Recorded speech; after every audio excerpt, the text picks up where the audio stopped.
Welcome again, everyone.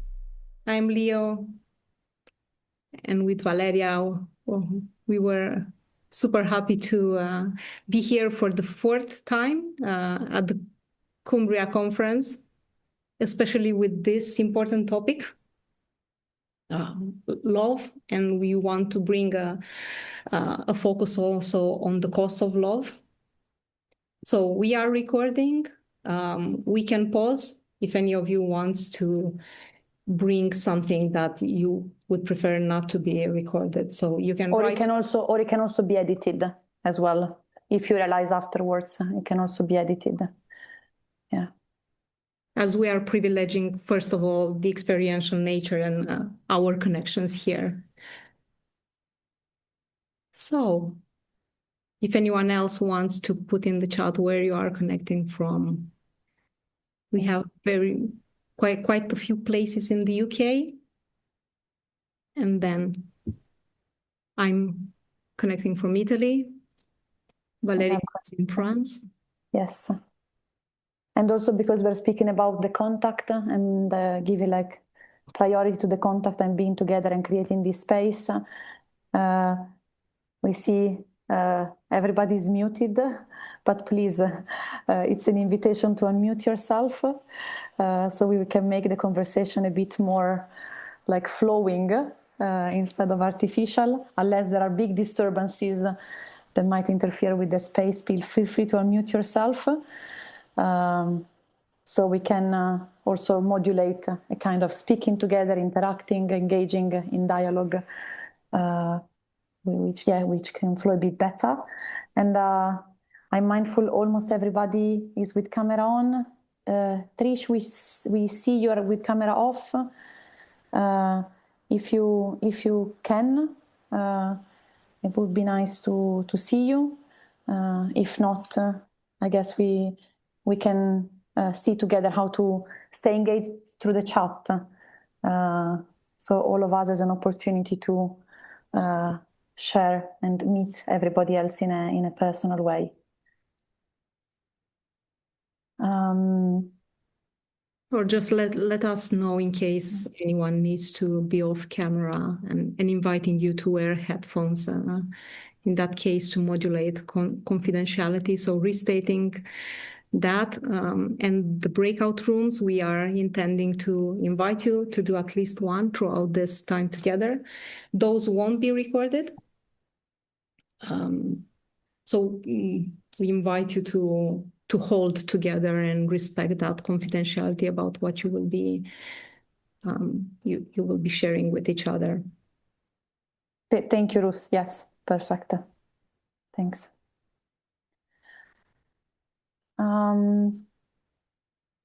Share a bit of overview of what we invite us to journey into today. And if there's anything else beside what we invited in terms of confidentiality, taking care of yourselves, as some of the topics might be bring some activation. Please tell us if there's something else that might be important for you. Any needs to include. I am bringing here some aspects of neurodivergency. So even if it's the fourth time, I still feel I need a bit of time to settle into this space, and knowing all parts are welcomed. So extending this to you as well. Valeria? Yeah, an invitation to use this space to also like allowing our differences in learning. So again, I often lower my gaze and write something down. That's one of the ways in which I process. So again, an invitation to each one of us to be in the space and use this space and learn from the space that feels the most appropriate to you and your processes. So I think it's a moment to share a bit the 3 parts of the agenda that we want to propose for today. Yeah. Start to co-create this space together and the dialogue. Yeah. So the title of our workshop is 50 Shades of Love, looking at how our stories of conception and prenatal ones and our beginnings are important. And we do have lots of work in the TA, from the protocol to the script and beyond. And Nicole beautifully set the scene for us in that direction. We want to highlight in particular what's the cost of that, and bringing here quite some extensive experience we've done and work together, Valeria and I, and together with our Evolution group of perinatal mental health professionals, colleagues, with Dr. Emma Hines, some of you might know her, looking at perinatal psychotherapy, or bringing a perinatal focus in our work with clients also beyond that period. Yeah. And regarding these 50 Shades of Love, what we would like to do together in this space today is looking at some theoretical frameworks that supported our understanding so far. And I say so far because we're mindful it's a journey, and we keep adding aspects, theoretical aspects to this framework. So we hope to bring some of the models or theory that supported our learning and discuss about that with you, and dialogue and see what you think of that. We would also like to engage into what Leo was saying, the cost of love. So these models highlighted some aspects that spoke to us. And with the cost of love came ambivalence. So another part of our workshop would be like getting into the elements of ambivalence and see what can be supportive when we have these experiences. So a second part of the workshop would touch upon layers of support. And again, some models that we created, we experienced, and then we created in our own shaping of this topic.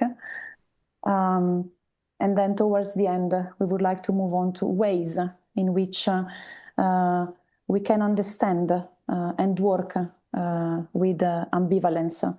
And again, it would be an invitation to add an attribute to ambivalence, like manageable ambivalence, healthy ambivalence, creative ambivalence, the way that it speaks to you, and ways in which in your own practice or your own reflection, you can allow ambivalence to be in the space in the way that speaks to you.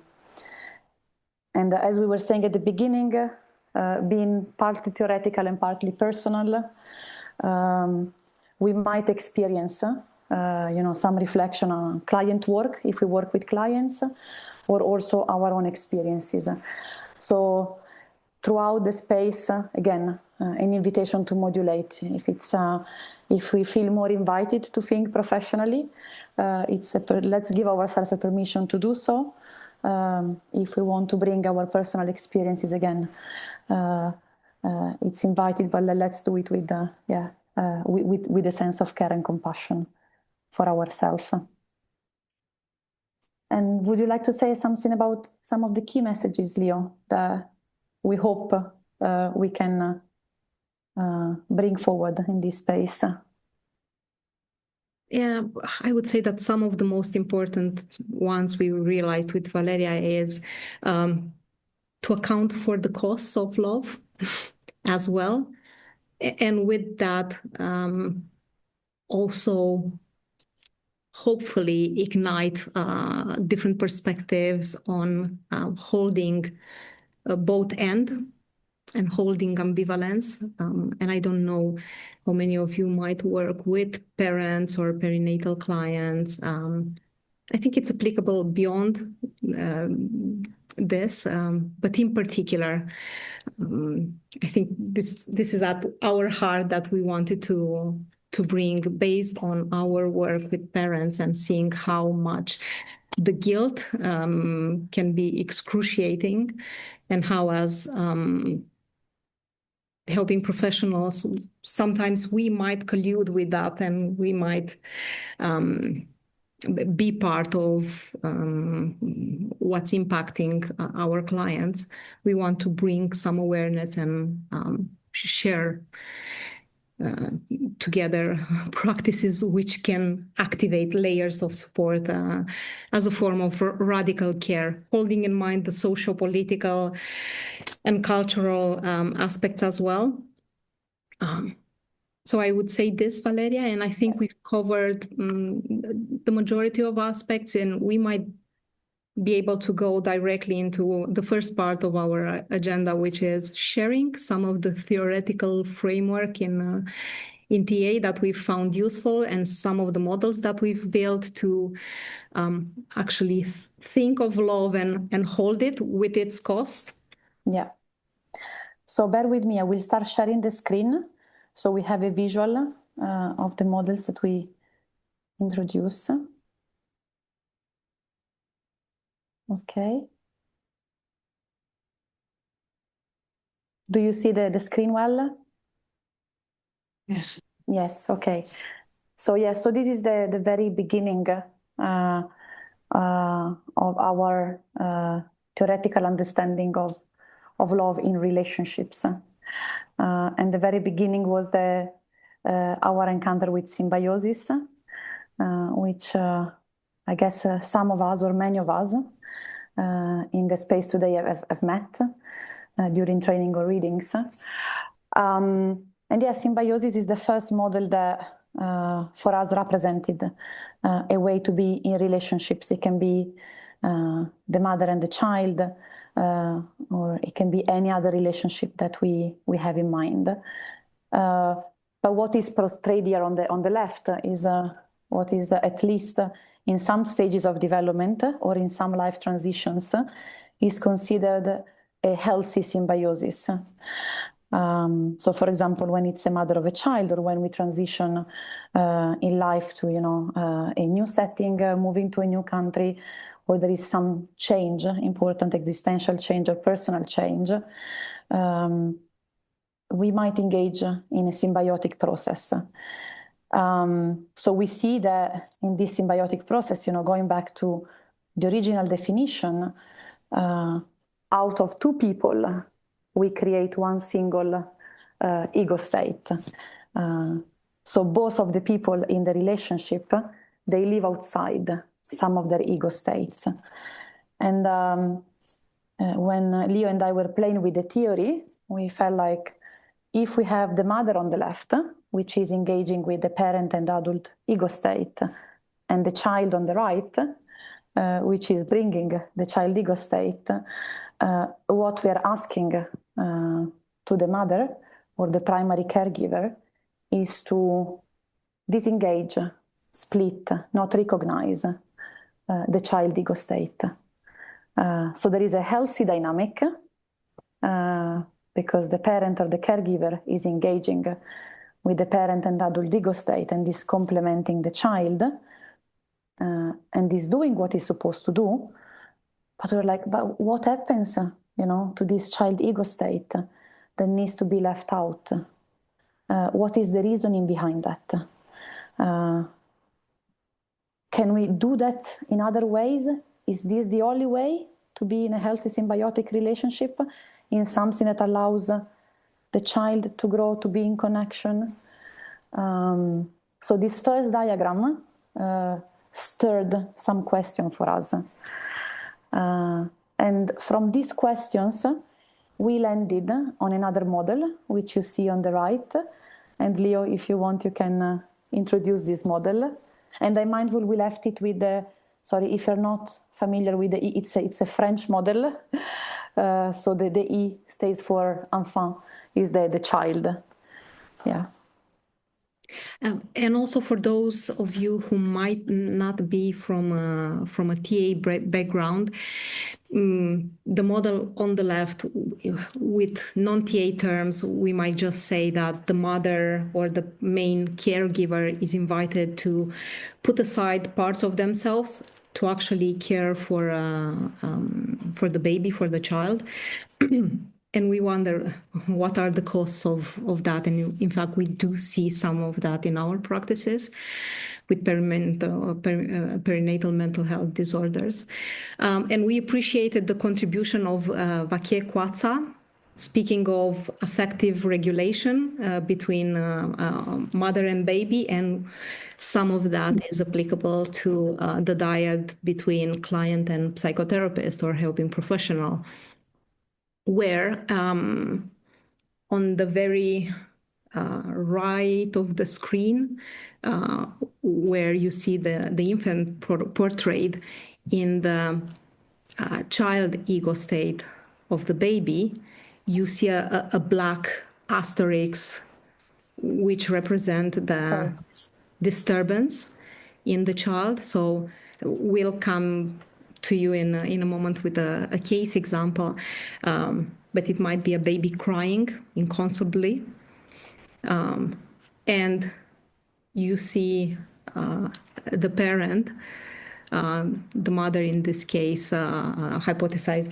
Vakie Kwatsa, using all their free ego states, including their child ego state, so the one at the bottom with E,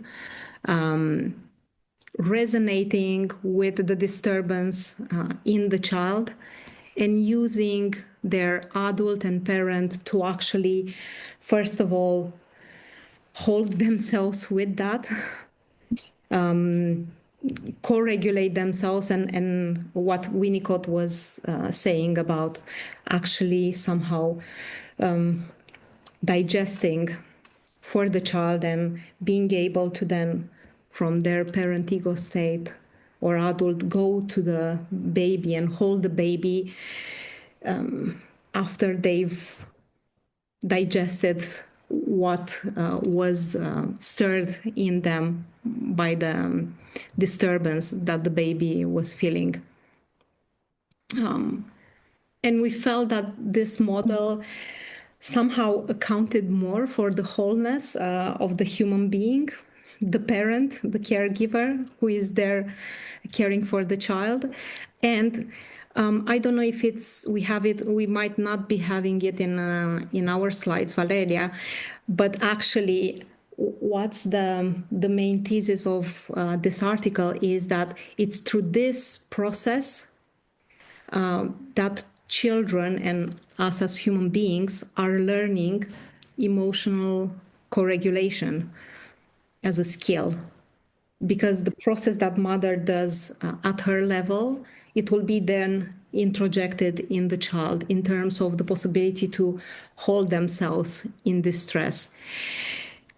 The only thing is that the mother empathizing or being impacted by the disturbance of the child might be triggering her own baggage that she might be holding at the protocol level from her early implicit experiences, somatic experiences. So that amplified disturbance, again, might hold a cost. Is it clear so far before moving further? I see some notes. Okay. Shall I just, so are you familiar with some of these models? Are you familiar with the language? Okay. Yeah, perfect. And we'll get to the moment where we pause and we invite questions just in a bit. Yeah. And what we've brought to Vakie Kwatsa model is also the acknowledgement through our experience of working with groups, in particular groups of helping professionals who were parents as well. And we've seen how the group was acting as a container and a co-regulator. So actually on Vakie Kwatsa's model. Yeah, I will show the visual, Leo, so it's... yeah. We have, so that you can anchor what I'm saying to it. Yeah. Actually having this circle around, and a bit farther, we've developed it into the model of layers of support.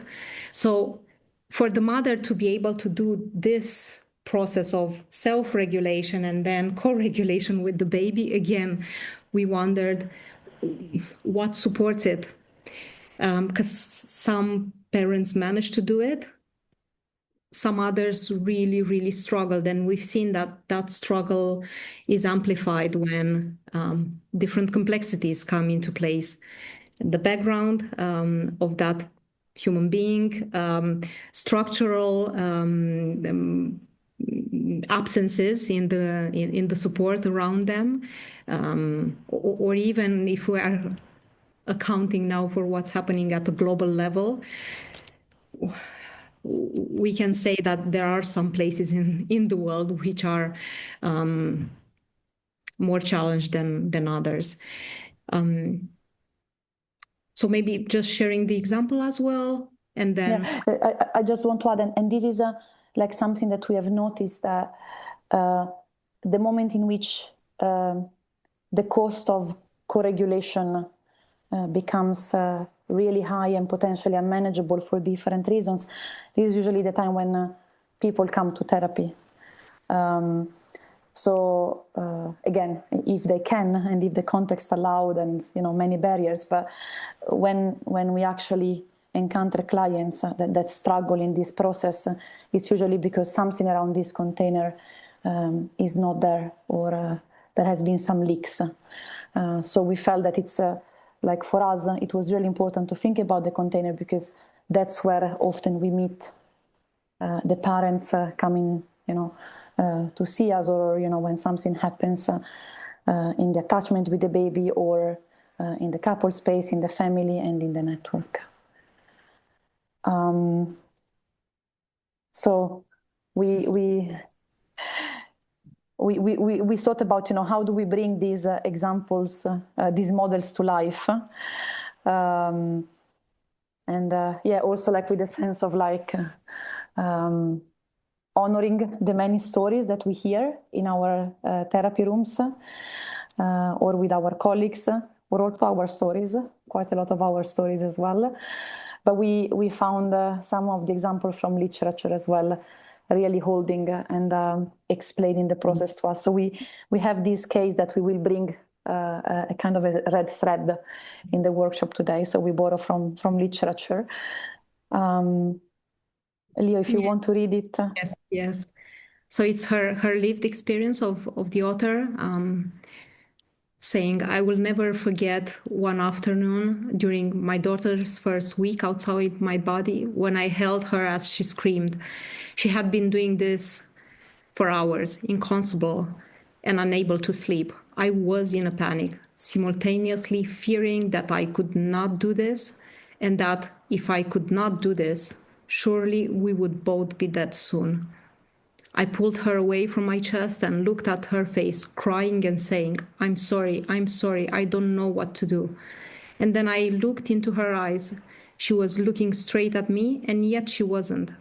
At first, her eyes seemed like those of a drunk person, technically alert, but in reality, nobody's home. Then I saw that what was shooting out of the depths of her black pupils, from the back of her crimson throat, and every cell of her clenched body. Terror. It was unmistakable. I could relate."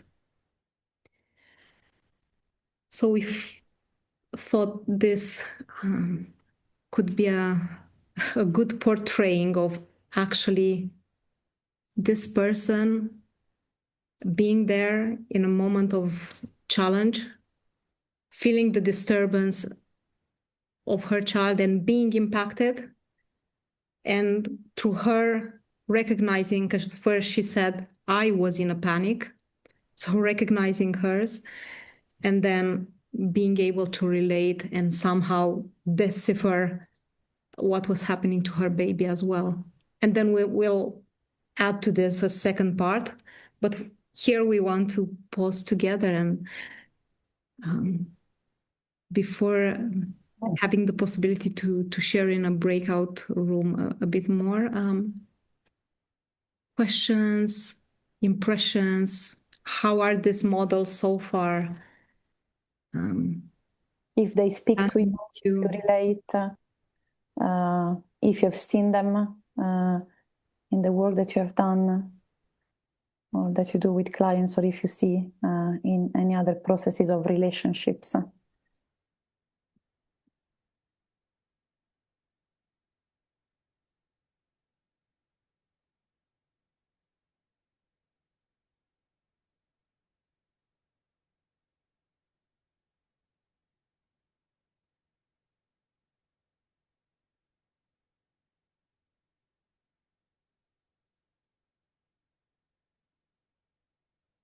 Oh, I'm not, Zoe.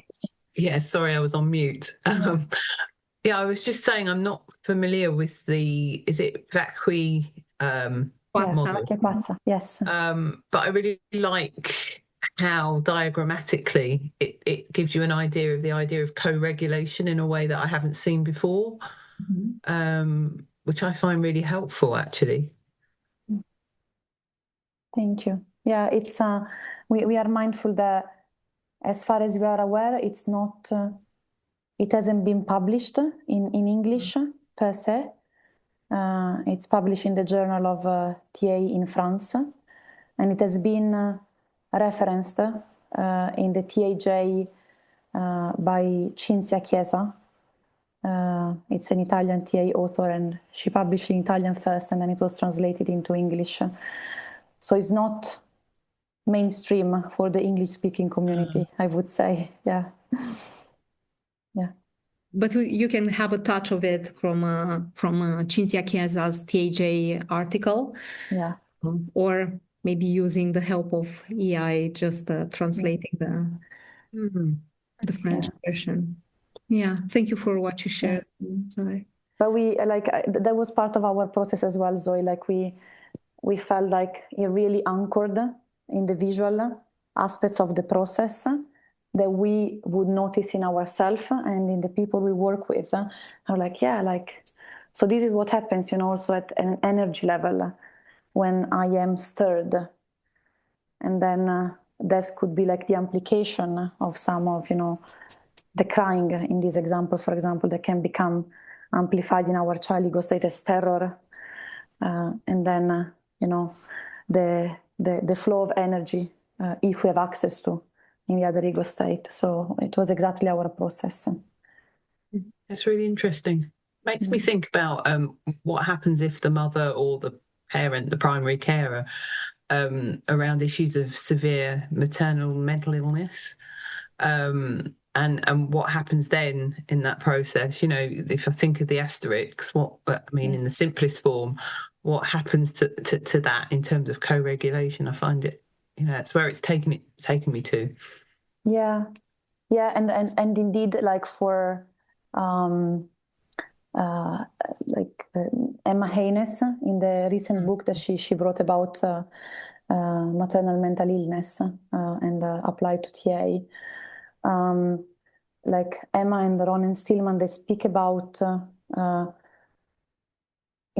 this time where the protocol of the baby is formed in TA terms. It's also like the moment in which for the mother might be the beginning of maternal mental illness or postnatal depression or whatever is there in terms of disturbances. And so they were bringing us and inviting, the attention to how precious is this time, because it's the moment in which one protocol can be amplified, the one in the mother, and the one in the baby is forming. So the need of care for this moment. And there are authors as Monique Bitlovsky. She's a psychoanalyst. She's speaking about psychic transparency happening during the perinatal period. So starting with the pregnancy, which I translated it into TA terms, potentially impacting a sort of a thinning of the boundaries of the ego states and allowing some material to actually come to surface. Some examples can be aspects from the relationship with the pregnant mother's her relationship with her own mother, or other aspects which come to surface. And in our supervision groups that we are co-facilitating, there are people asking us, is it ethical to work with a pregnant woman in psychotherapy? And actually, what would be the impact if we wouldn't? If she is already activated and she might have potentially a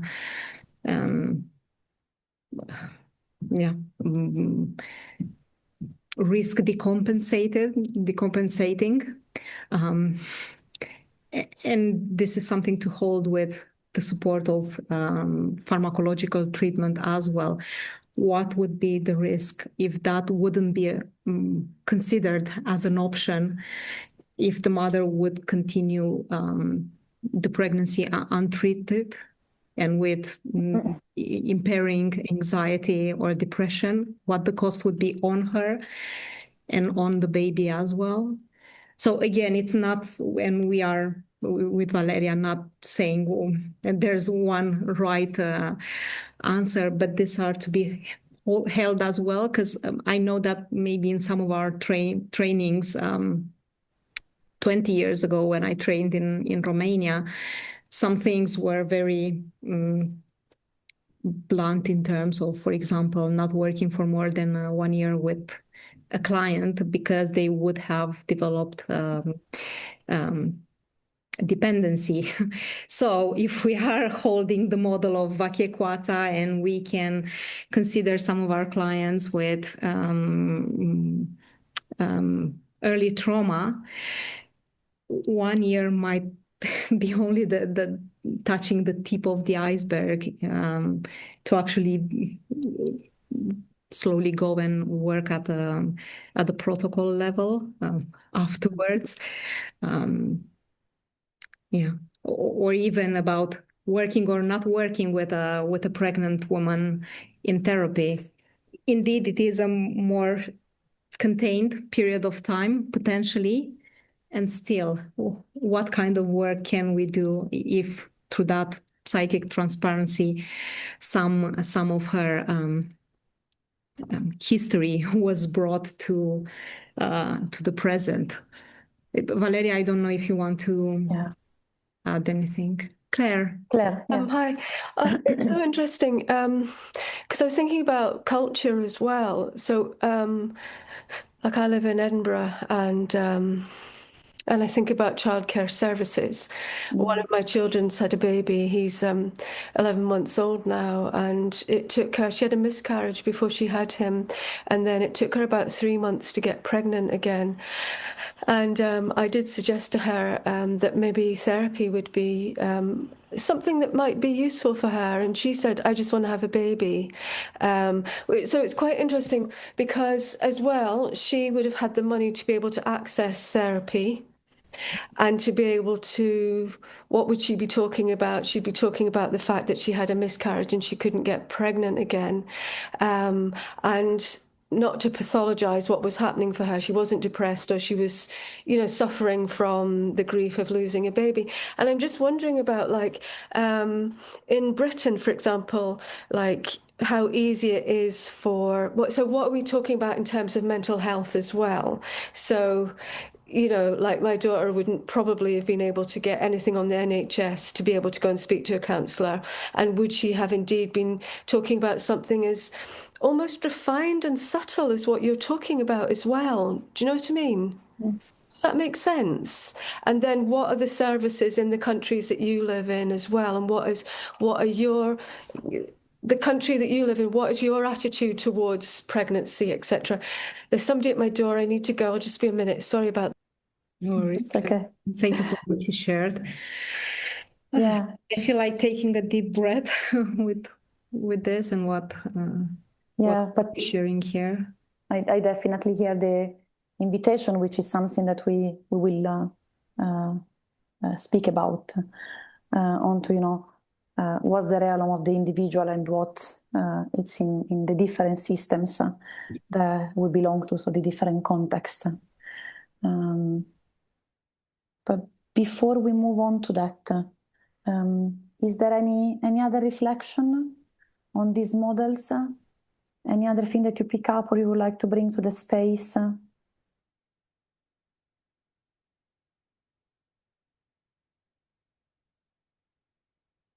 Is it clear enough so far? Just okay.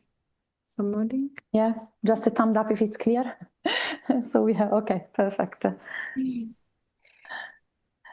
And I would still propose, so that I'm aware again that we are recording, so some of you might feel more at ease to bring some interventions in the big room, some others. I'm wondering if you would find useful to have 10 minutes in freeze and one group of 4 in the breakout rooms, just to reflect on how what we've shared so far, you could apply it to your practice or to yourself, how you resonate with this so far, and what are your thoughts?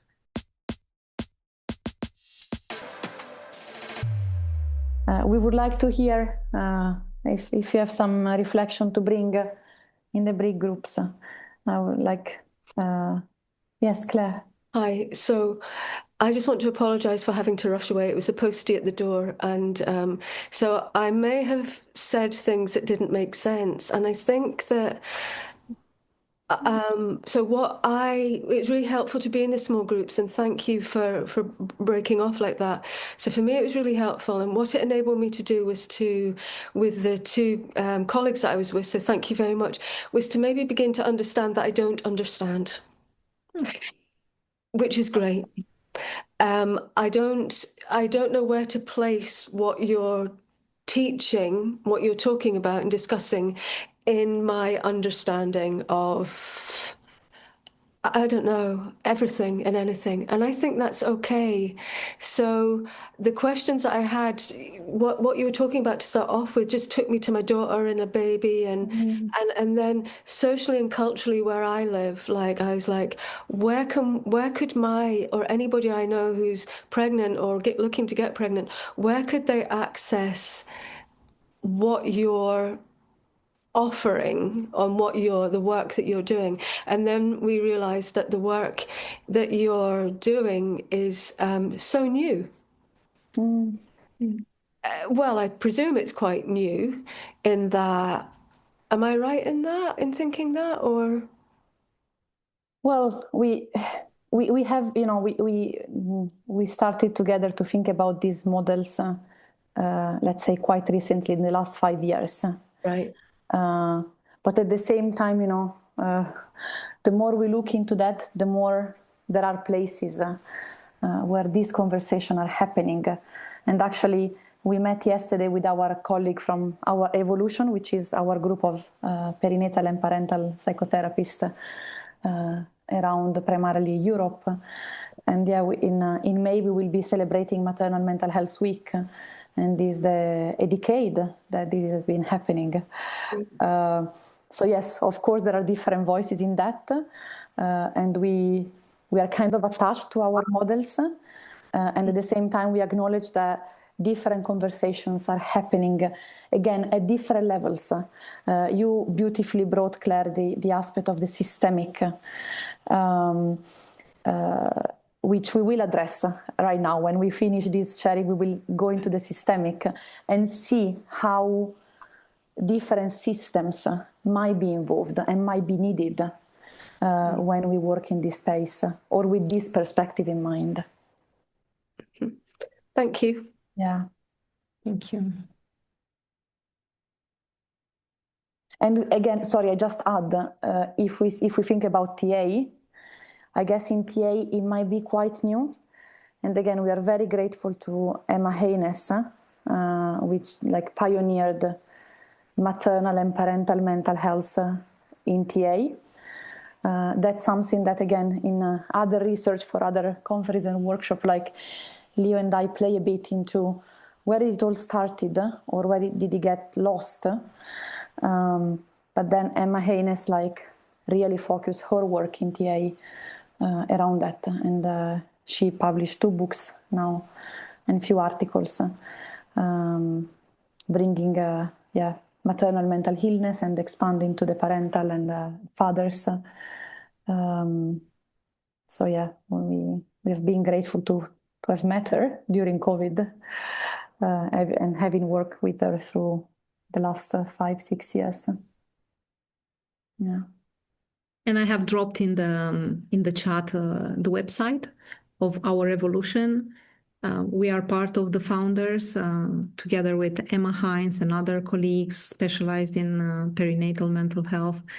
So hopefully in time we'll be able to publish some of our work there. And I think it recently came out, the call for papers, articles for an issue focused on perinatal mental health. For TAJ. For TAJ. Yeah. So there is movement Yeah. Yeah. in that direction. Any other examples that came out for you? Are these visual representations connecting with your own potentially experience of parenthood, or in accompanying, walking alongside clients who are parents or went through their journeys? Or questions? And if not, I think it's okay to potentially, Leo, add the next layer and see where we go with that. Yeah, inviting you to bear with some dots connecting. Yeah. So I will share some slides again. So we transition to the following step. Because this is exactly, Claire, where I guess how I understood your question and your reflection. Because what we have encountered with these models is, from symbiosis to co-regulation, there are some costs. So we added that circle of the group and an element, a kind of container that can support this process. And along with the cost, we touched on the many complexities that are there. So we have this baby or fetus in the middle, and then it comes with the fetus, the baby in itself can come with complexities. So, for example, like Claire, you named the miscarriage. There might be issue with conception. So everything that is before even this baby shaping, the different elements that touch upon IVF, or the health of the mother, or the birthing parent, health issues with the baby. There might be level of complexities when it comes to the dyad. So if it's 2 people going through conceptions, what happens with them? If it's a triad, so if it's about, again, we hear wherever is our experience or idea about what is a couple or a family, but there might be different introjected messages at that level, or level of complexities regarding also some of the policies in our countries regarding reproductive health, what is accessible, what is not accessible, what is impeded, what is legal, what is not legal, and the level of other systems. So even beyond our country, if we think even more in an expanded way, what it is to get into, thinking about parenthood in this moment where our planet is suffering. And there are beautiful research, for example, of how the toxins actually penetrate the women body, and they're already present in the fetus. So if we think about layers of in which we are impacted from different systems, it's that's a reality, and research shows that. So, for example, one of the things I found really eye-opening for me when I was reading about, how much speaking of pregnancies related to toxins, and a recommendation of not drinking alcohol for the mother, and at the same time the mother's body is already exposed to other toxins, which she's not in control of. So from the social, the political, the relational, the ecological, we have met so many complexities, and we questioned ourselves, how do we engage with that? Because again, on one level, we see this potentially beautiful process of co-regulation and opportunities to foster relationships, and at the same time, there are so many things to hold in mind. And therefore, we landed on this model. Again, I just invite a few seconds to have a look, because I don't want you to be overwhelmed with the visual. It took us like 5 years to come up with this visual, which is still expanding. But we call this the model of layers of support for co-regulation. So it somehow summarizes. You see in the middle, where there are the concentric circles, the model of co-regulation, which we spoke about earlier. And then accounting for the reality of the systems. So how many nested hands might be needed, or we might want to engage with, when we want to support that process. So where we see the co-regulation model in the concentric circles, we see the nested hands on the left. And we just named, as an example, few of the hands, but again, we know that are very personal, and there might be named in your own frame of reference in the way that you prefer. But we felt, one pair of hands can be the parent or the parents. And then who is holding these parents to engage with systems and cost? Well, it can be family, it can be friends, that can be the hands of healthcare professionals. So, for example, it can be doctors, therapists, can be health workers in the community. And because we work quite a lot also with the helping professionals, we have experienced, yes, but we as helping professionals, we have our own processes, and we need somebody to hold us when we hold people. And so we thought about our other collective hands, community support. We experience that in our own supervision or potentially training. So hold the supportive structures that can engage with us, we can engage with, and then they can support our co-regulation process, and then, for us to be able to play that role. And then mindful that these nested hands might be not so clear or linear for many of us or the people we work with. We also explore the layers of transgenerational hands. So what might be underneath us? So thinking about, our ancestors or people before us, and transpersonal hands. So whatever might be out there in the open. And again, each one of us can take the permission to name these transpersonal hands in the way that speak to you. But for some people, it can be spirituality, it can be nature, it can be forms of connections. And so, we are mindful that it might not take one pair of hands, it might need more in some cases.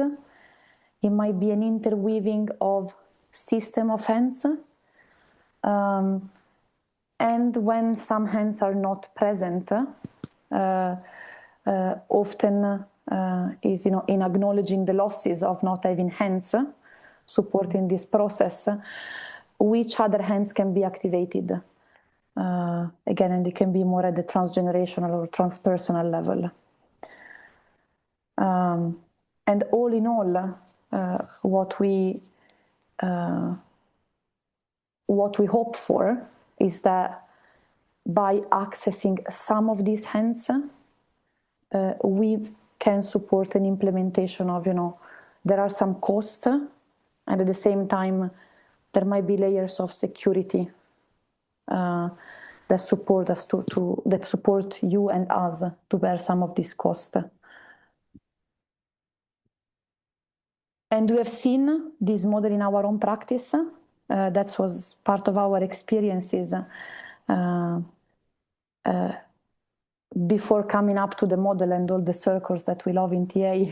It was realizing our lived experience of meeting with Emma at the time of COVID. And from that moment, forming this group, our evolution, that for us is, we call it like cradle of love. It's one of these places where we felt our love and the cost of love were contained, because we could go in that space as professional, as personal, and finding some holding and potentially some clarification. And then between the two of us, Leo and I started to connect in a moment of, again, grief for me. I had lost a child, and we were in that moment, like I was in that moment of, where do I go? And Leo was there. And then we started to keep meeting in our personal and professional, in supporting each other in those spaces and creating some pair events for the two of us. And yeah, and I would like to say, like, we experienced that yesterday as well in our evolution group. We were speaking rightly yesterday about, the being and doing, and yesterday using the group to be. And again, being a cradle of love and potentially like some of these nested hands for each other yesterday in the space of the group. So from these experiences, then the model from being became alive into circles. And now that we are sharing these experiences, I want to name one of the projects that was born out of our encounter, Valeria, which is the helping professionals on a parenthood journey, through which we are legitimizing this particular intersection of being a helping professional and needing support as well, and being impacted by being childless or being on this parenthood journey, either trying to conceive or actually having children of different ages, which, going back to that model of co-regulation, will bring to surface or to life different aspects of us. So my image was of sprouts of our identity, which are born of this particular encounter of being helping professionals and on this journey. And I worked in Romania initially in child protection. And I remember first department was juvenile delinquency. So one of the first questions that I was receiving was, do you have a child? Are you a parent? And I wasn't back then. So even as a childless psychologist back then, this intersection was still elicited for me of being a psychologist and not a parent. And how could I on earth understand what they were going through? Or now we did not speak about this particular intersection, but I have a almost 9 years old daughter, and it was also thanks to that lived experience that I become very interested, after being personally impacted, of understanding at a deeper level, actually, how are human beings impacted by becoming parents.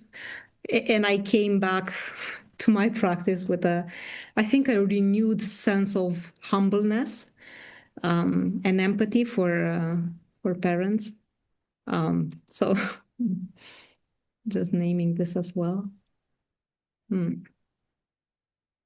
If the visual is clear, I would stop sharing so we can have some more contacts.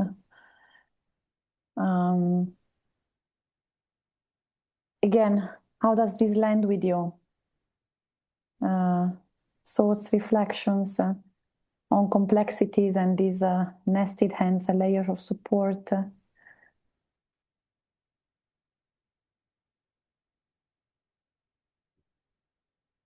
Well, sorry, Claire. No, Sylvia. No, I think what speaks to me a lot is, so I'm an immigrant like you, Valeria, and you, Leo, and it speaks to me a lot when people move countries and the layer support, the layer is not there. They either need to kind of like plant their own parents into the new country, or everything, or the family system actually has to change. So instead of being mother, father, auntie, blah, blah, it has to be friends. And a lot of people feel like they're not able to reach out to friends for this particular reason because it's complex. Like, how can you ask a friend, can you please look at my child? Like, they tease, I need time off, go away. And so I'm wondering how lonely then people feel about it, and what can be done within community in general, to society in general, to change that a little bit. But as I say, this is more outside thought rather than, but it's interesting because you highlight a couple of things that are quite intriguing. Thank you so much for this example, Sylvia, because I recently started with a client which brought exactly this challenge, and many clients bring this challenge. And here comes the complexity of how we've somehow shaped our identities and script before, in terms also of asking for help, receiving help, and also in terms of what, if you think of matrices of discount, I'm aware that maybe it might be unknown to some of you, practically is about what we can account for and see in our realities and give significance to, and what we might not even see. And I remember how at a certain point I couldn't even think of, who do I call? And then gradually I could think of, and sometimes I even do like physical drawings with people. Okay, let's draw circles of support. Who is in your first circle? Who would you call at night for this? Do you know what? You remind me of a client that she was pregnant. She didn't want to be pregnant. She decided to go ahead with it. And it was like, I'm alone, I'm alone, I'm alone. And at one point I turn around and say, your husband? I said, oh, yeah, I have him. Okay, you have him. And then because I live in London, was like, I was like, okay, so in London, there is a lot of groups of like first mothers. So she was not, she was in other countries. So say, search for it, that maybe you're able to create your own community. But no one think about it. It's kind of like you need to have an external person to tell you. And how we can recover our minds, I say, and this capacity to connect together with another who is not enmeshed in the same way or triggered in the same way. And even from seeing the people that I could contact and ask for, I was still into a level of discount and thinking, oh, but I cannot on earth ask to this person. Yeah. And then gradually getting to, okay, oh, I feel I'm dying, but I'm gonna try it out and ask. And how gradually our aspects of our script system get loosened and transformed. And we are here, Valeria and myself, in different places, but without families around. And I had to learn to build some community here in the neighborhood, and with some other parents, help each other, paid support. But I'm aware this is, again, a privilege to, if one can afford that. And we had another helping professional who was a single parent in another workshop, and they were sharing the grief of looking at that model, realizing that, in fact, the layer of support of the other co-parent was absent.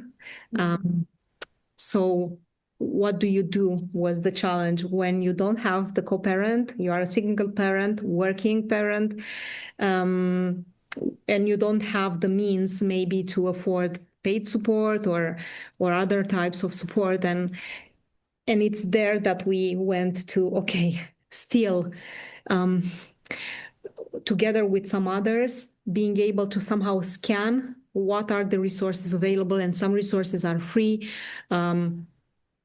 Using nature as co-parent in some moments, and we had some experiences of that, actually going on the land and breathing, regulating ourselves so that we can be able to still bear the costs. Going back to Nicole's question, you were highlighting it, Valeria.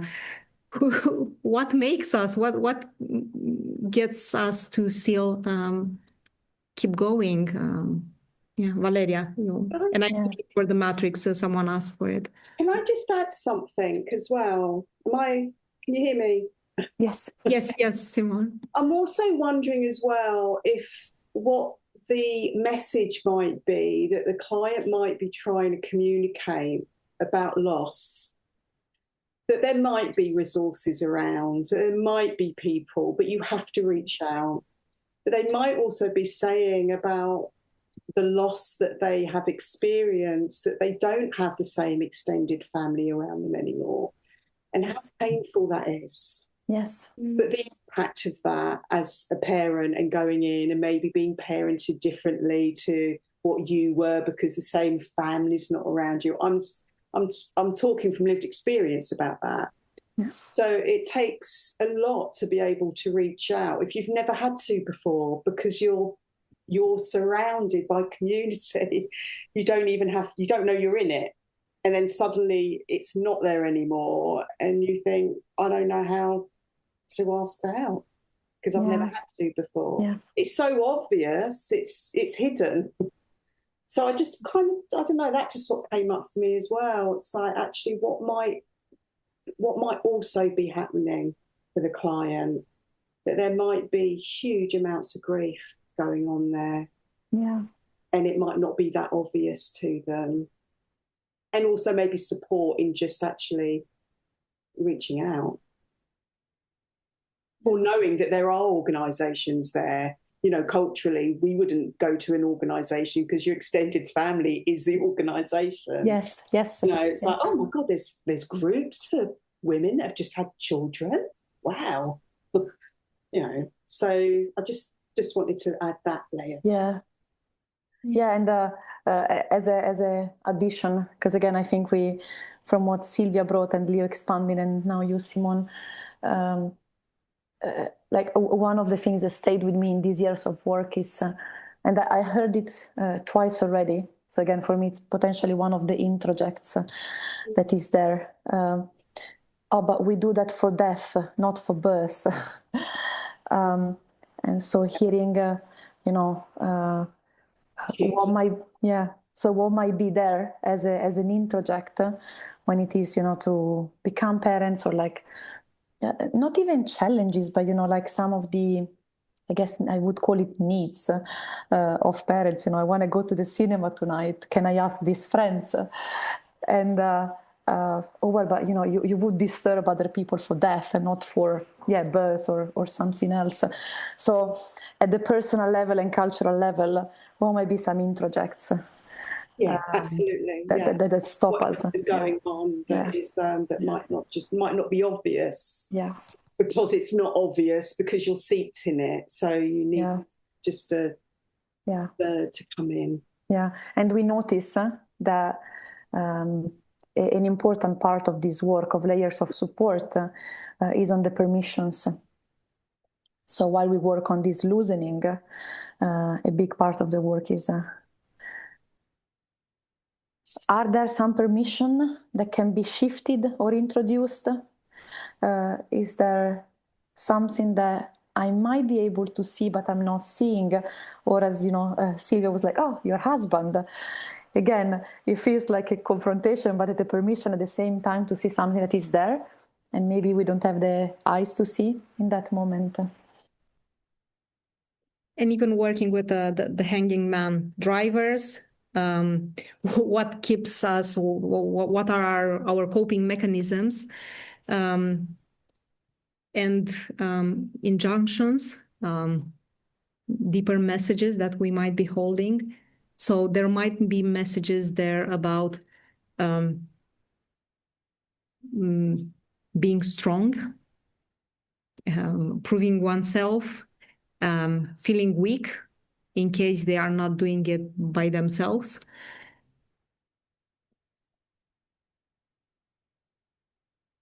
And when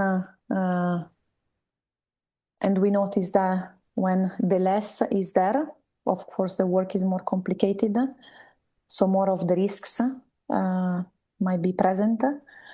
So when we notice that in the work that we do, there are less hands, and also with the other ones it's difficult to engage, that's a moment where usually, the risk antenna might be more present.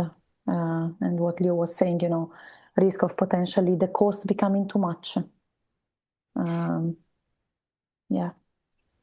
something that did not came up so far from what you shared, and I thought of this when you, Zoe, and Claire brought your contributions about what's happening when maybe there's really high disturbance, or if someone might decide that they don't want to open that Pandora box and go through processing grief potentially. I was thinking of how the symbiosis model, so actually putting aside can be the grief or how they are impacted by the disturbance, might be their only way to actually use their phases to keep them going. And maybe there will be another moment later on where they will feel more resourceful to actually go and look at those other feelings and be open to actually connect with the loss, with the grief, with what feels unbearable. I was thinking to what degree it might feel functional in some situation to just disconnect from some parts of themselves. And as psychotherapists, me and Valeria, we found it useful to also not pathologize the strategies that some people might have. So Claire, I know you wanted to maybe say something earlier. So coming back to you. Yeah, so the model that you put up, so there were hands, there was 3 sets of hands, and then I was interested in the way that you'd develop the model. So the hands are on the mother's side. So like the models that... Yeah, around them somehow. Yeah. You can see them 3D. Yeah. And the transpersonal is on the other side. So does that make sense? Like the model that you put up. Yeah. So can I ask why the transpersonal or transpersonal is on the other side. Is that just design or? Yeah, I think it's a limitation of the dimensionality of the drawing. As Leo was saying, it would be beautiful if we can have it like 3D with different dimensions.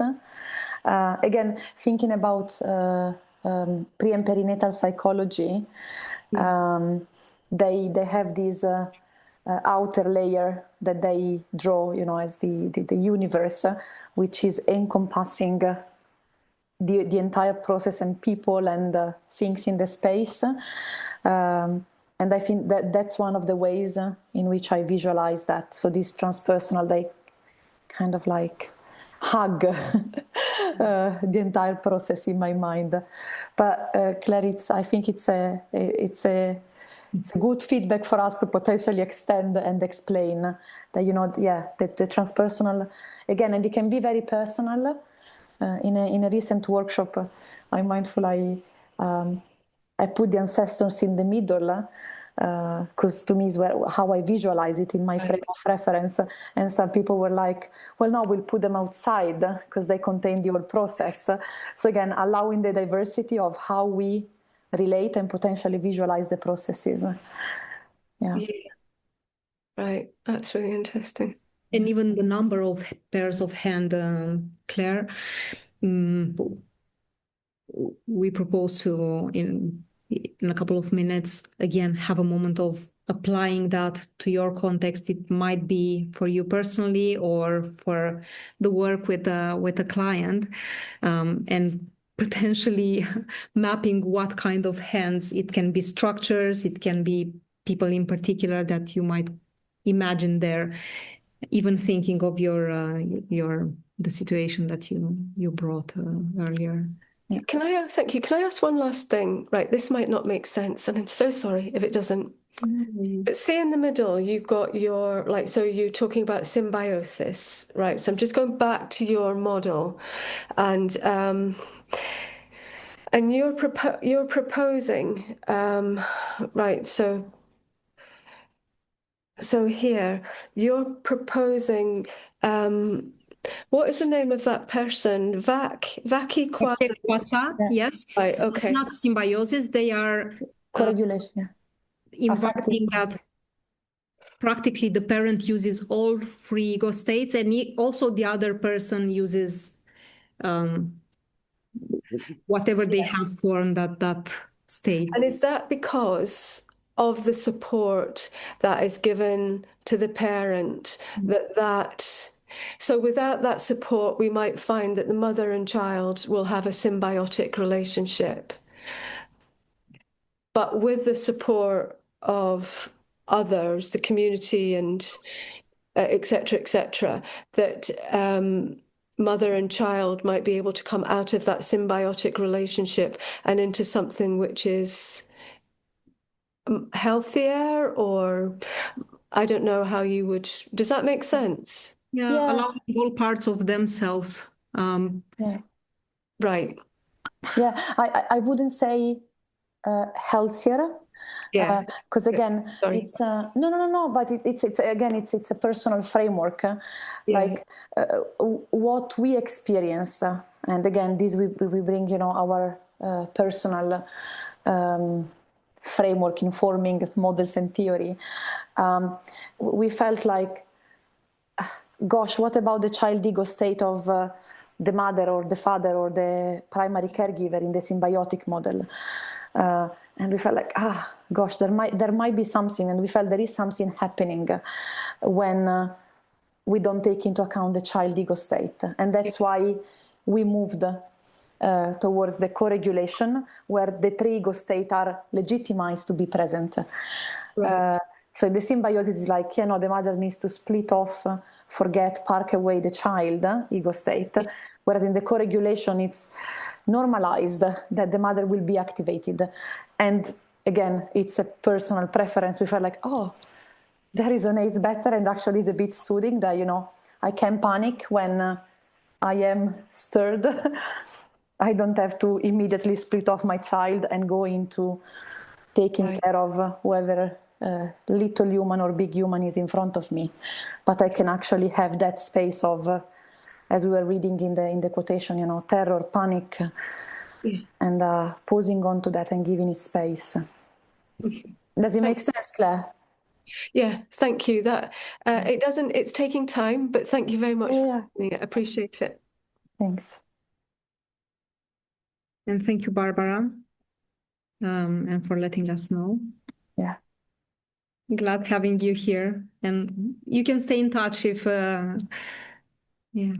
you feel like. Thank you. I'm so sorry. I misjudged the timing. That's my bad. So I apologize. There was something with the timings this time. Thank you. Very, very interesting. Thank you so much. Bye. Bye, Barbara. Shall we, Leo, mindful, we have the follow-up of the quotation that we brought in the first part. So yeah, if you want to just put that up for a moment and then have another reflection time. Yeah. So again, following up on the example from before, the mother and her baby, as I held her, both of us scared and sobbing and screaming, my husband came into the room, a different sort of fear on his face. He took her from my arms, gently suggested that I lie down for a while, and backed out of the room slowly. I was embarrassed that he had seen me so unhinged, but I felt grateful nonetheless. So she's trying, she's starting to then touch on to the uneasiness and vulnerability in accepting help or asking for it. He and I were a team, a battered, sleep-deprived team, but still one that had been working well together for years. I am aware how lucky I was to have this support. I know a lot of people do not, going back to what we were sharing before. Normally, this level of dependency would have scared me. I would have fought it. I would have picked seemingly unrelated fights about it. But I was too desperate to care about pride. Rather than reject his efforts to help me, I accepted my newfound vulnerability with gratitude.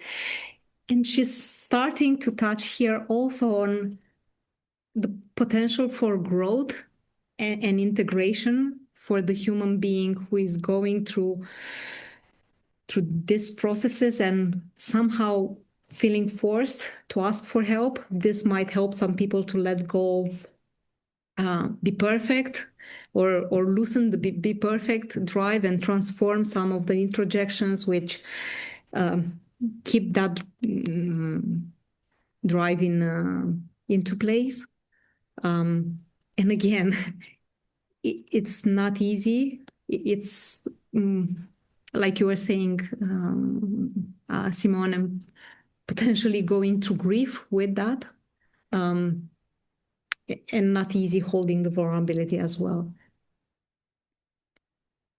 So how do you, I'm aware of time, and if you would appreciate having even just 5 minutes, 7 minutes in a breakout before coming back to apply this to yourself, to your practice, or if to remain together, please let us know, and we what would be the preference, to continue the discussion about potential layers of support in the big group or in small breakout rooms? I find the small breakout rooms really helpful. Yeah. Okay. So that works for me. Yeah. Yep. Okay. So then maybe just putting up the slide, Valeria, so people can have a photo. So what are your experiences to which you might apply this model of layers of support? A personal situation or with potentially a client, someone you work with? And what can be a layer of support that might be important to activate in that particular situation? For them, for you?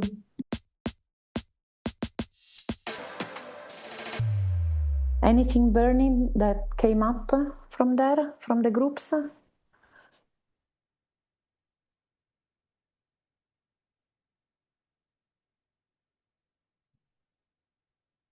No? Yeah, Ruth.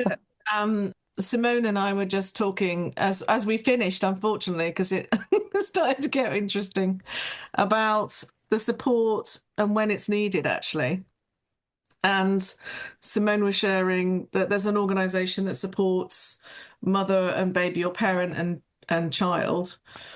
And we didn't get to where the research is coming from, but rather than it being 0 to 6 years, that you have the ability to really influence psychology, I guess. Simone was saying it's a lot less than that. They're saying now it's a matter of months, which I found I was starting to fight it with Simone. No, that can't be the case. And not with her, with the idea or the concept of it. But I was quite interested by that and taken by the conversation on it. I just wanted to bring it into the broader group. Go, Leo, because we were naming exactly something around that. You go if you have. No, I was thinking like, matter of months.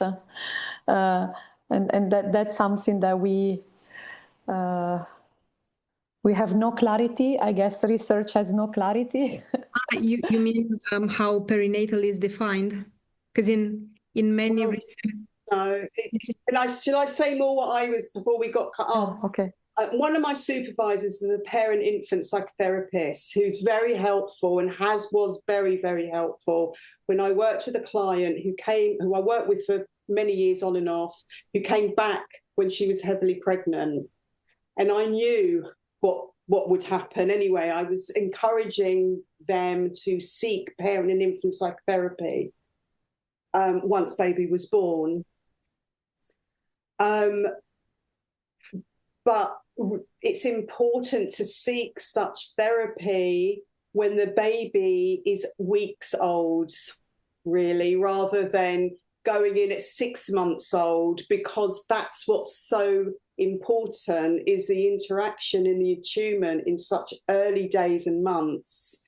Past that point, it becomes more difficult. I don't know the research, but there has been apparently research to suggest that things are set, core issues are set, obviously non-verbally, at a much earlier age than was previously thought. I don't know the research and I don't know the name. Yeah. I can find out, but Yeah. There is a huge body of work around parent-infant, and the psychoanalysts have done tremendously in that direction. And I am very much into looking at models and forms of intervention who can support early intervention. I've done pregnancy support groups with a TA lens, thinking that it would be good to start from that moment. And I do agree that the earlier we can support, the better it is. And my experience with psychotherapy is that many women arrived actually having some space to do proper psychotherapy work after their children turned 1, 2, 3 in some cases. And how perinatal is still defined is the period 0 to 1 month, 1 years old of the baby, or maximum 2. And now there are people who are actually saying, well, it's rather 6 years.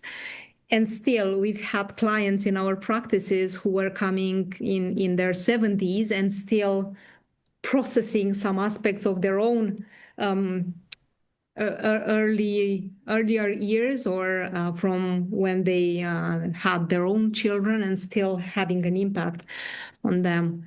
So yeah, I don't know if I answered. It would be ideal, and still time is not lost, or opportunities are not lost. yeah, something's better than nothing. And of course, work at any stage is. But I'm saying is that the research is showing that it's a lot younger than what people originally thought. The time frame. I hear this. Is the difference that can be made.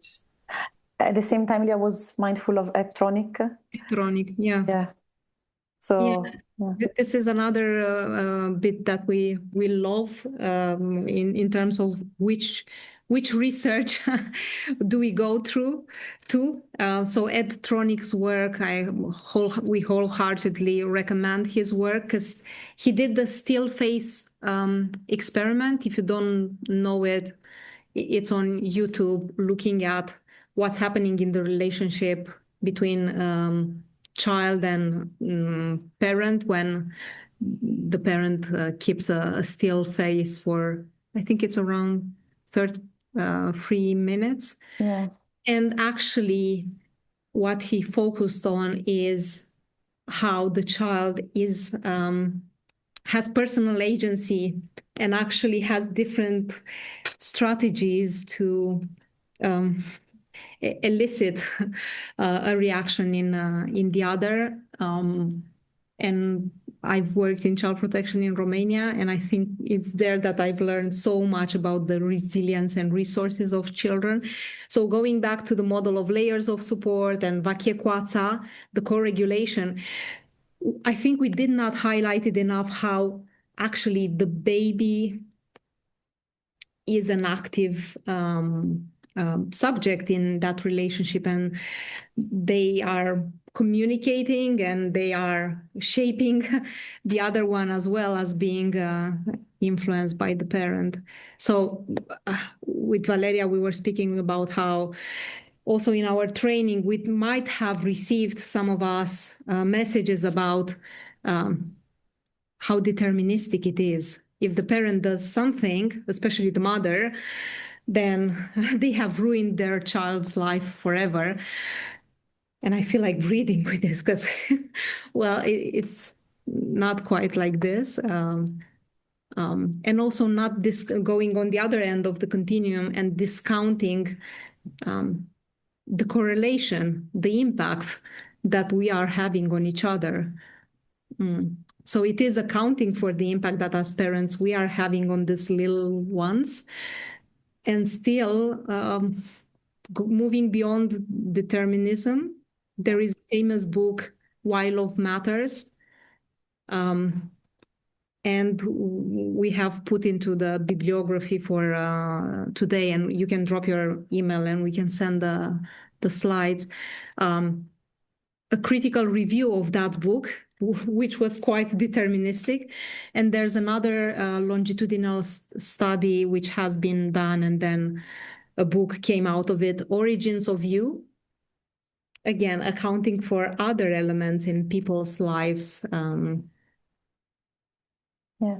beyond parent influence and what was possible there in terms of, so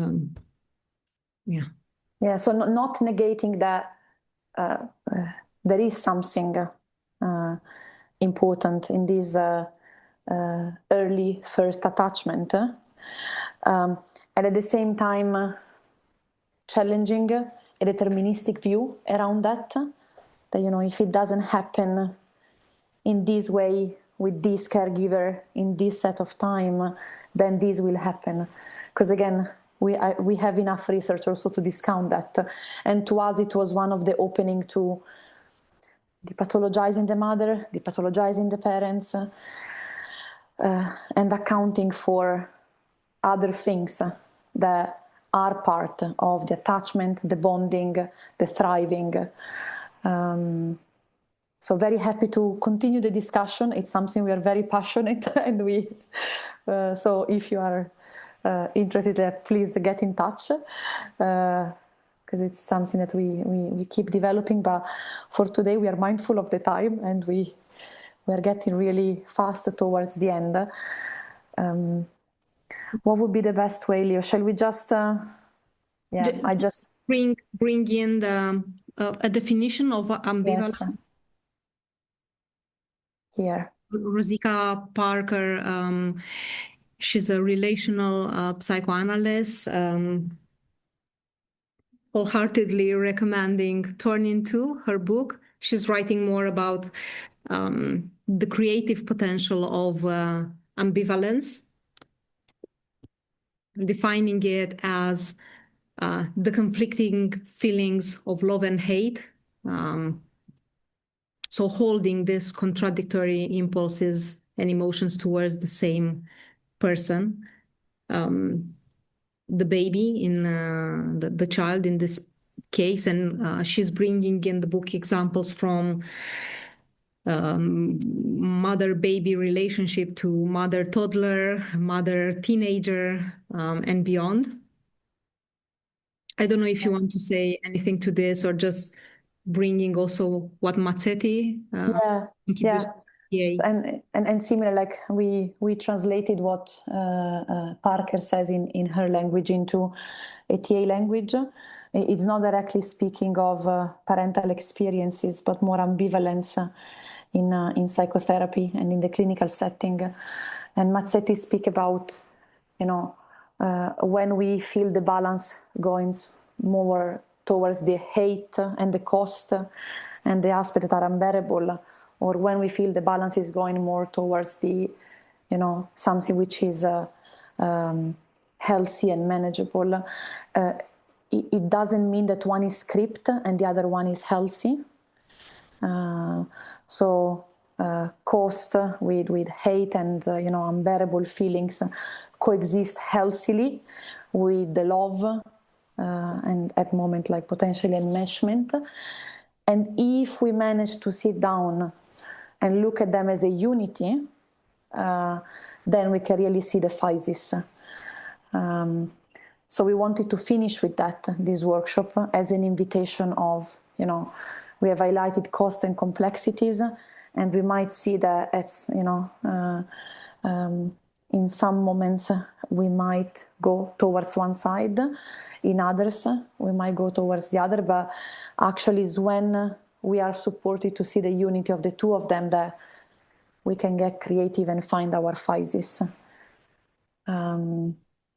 So this wanted to be an invitation for all of us to get in touch with whatever ambivalence and the polar side are for us, how they coexist and how we can make them coexist in our experiences.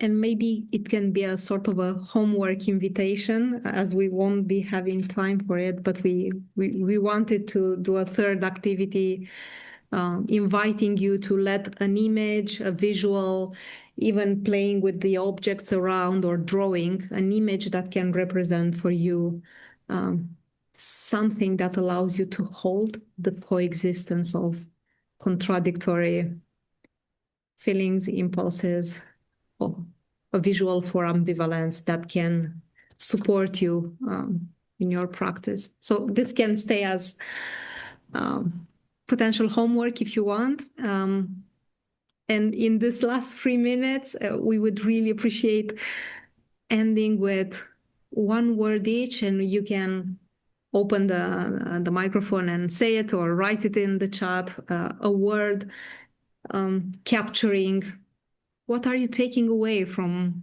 our time together today in this workshop?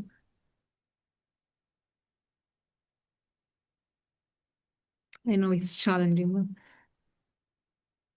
but...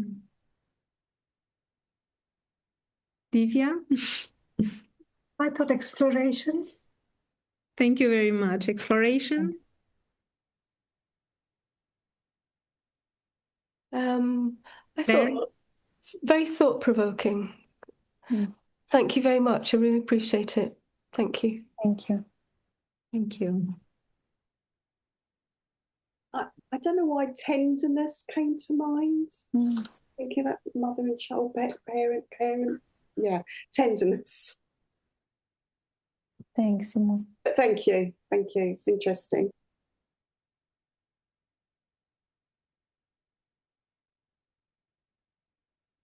Curiosity for me, I think. It sort of feels like it's opened something up a bit. So thank you very much. Thank you, Zoe.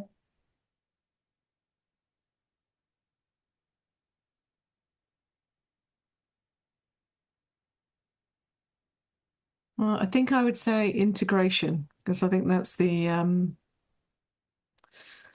that's actually probably what would-be parents need to do before they before they have children. Thank you, Ruth. And at the same time, some things, those sprouts will be stirred only when encountering some of the lived experiences. Yeah.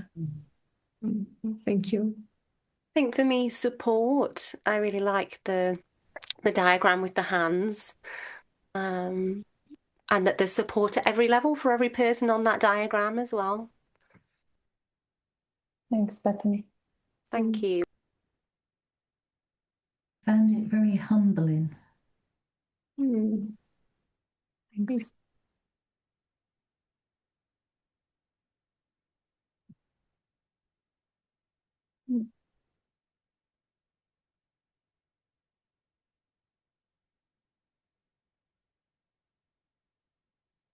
Again, you don't have to speak, but if you feel like distilling a word, even just for yourself, just as a form of a bit of integration at the end and to have a closure. Yeah. Before moving towards the plenary. Final one.